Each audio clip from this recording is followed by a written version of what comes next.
Good morning guys. তো অনেক দিন পরে আরেকটা ছোট্ট মিনি ব্লগ করতেছি। তো দেখো বাইরে বৃষ্টি হইতেছে, আর আমার বৃষ্টির দিনে তো ঘুমটা একটু চাপে ভালো। তো মা এসে গেতেছে কি রে বৃষ্টি নামছে কি খাইবি?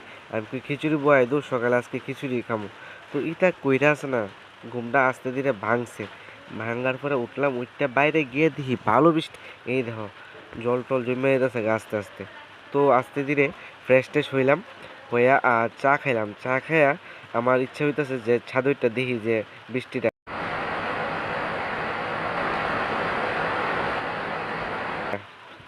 তারপর ছাদে উঠলাম, ওইটা দিয়ে ভালো বৃষ্টি হইতেছে, আর ওয়েদারটা এত মজার একটা ওয়েদার, ঠান্ডা ঠান্ডা ভাব। তো এদিকে চা খাইতে খাইতে আবার চিন্তা করতেছি যে স্কুটির তো পেট্রোল নেই, পেট্রোলের অনেক সংকট চলতেছে ত্রিপুরাত। তো গিয়া দেখি মা খিচুড়ি বহাই দিছে। তো প্ল্যান করছি যে খিচুড়িটা খাইয়া রেনকোট পইরা পেট্রোল পাম্পে যামু, গিয়া লাইন ধরুম। দেখো